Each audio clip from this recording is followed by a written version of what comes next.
Hey, what's going on out there? This is Dr. Jason with Elite Health. Today I want to tell you about something a little disturbing.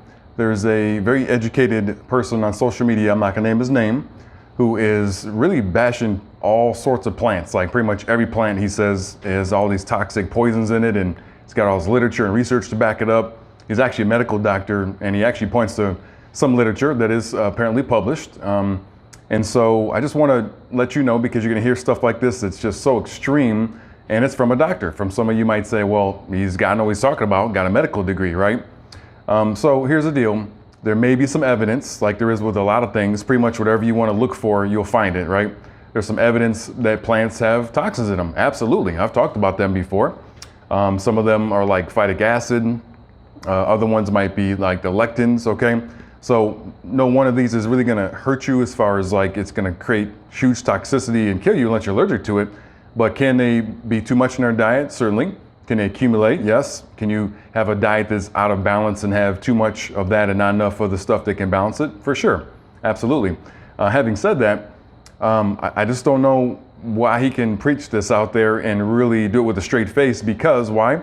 There is a huge amount, I'm talking decades and decades and decades of research by anthropologists that show, and these are non-biased studies that just say, hey, how did humans eat and how did they live, right? Let's just look at that non-biased. We're not trying to sell a drug. We're not trying to make a product.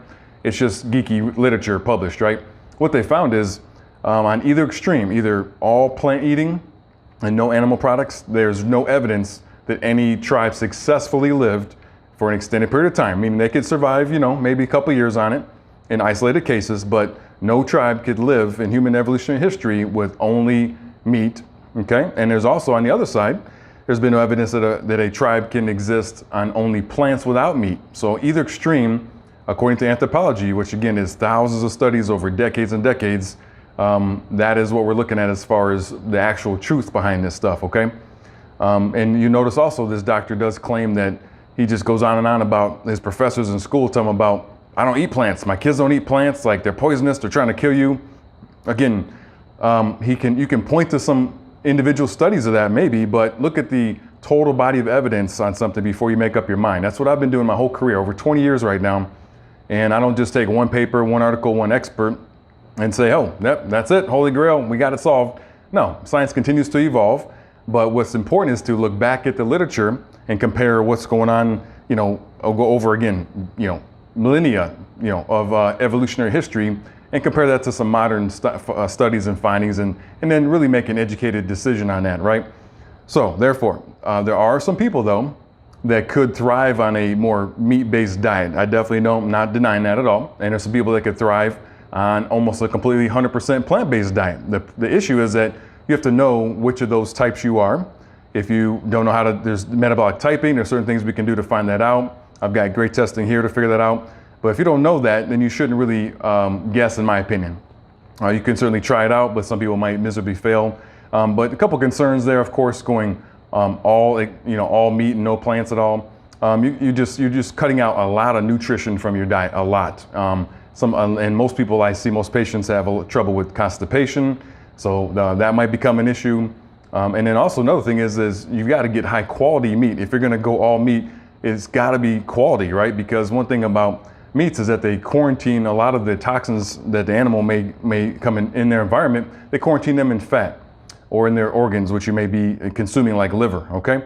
You've got to have quality meat if you're going to go all in. But anyway, my point of this video was to let you know that the total body of evidence, when you look at the geeky studies that nobody wants to read, that's, it's not going to, be flashy headlines on the news, is that going to either extreme, all meat or all plant, probably not a good idea. We need to meet somewhere in the middle, but for each person is individual, okay?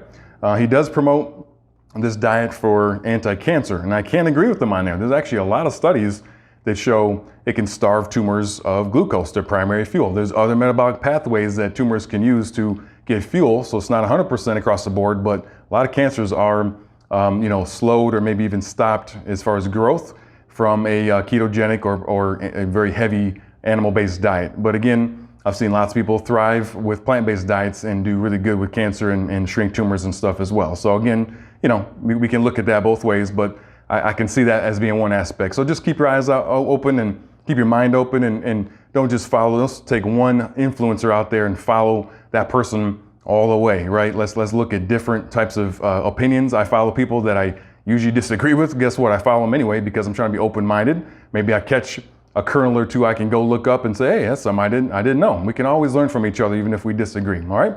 So keep that in mind. Otherwise, have a great day. Talk soon. Bye-bye.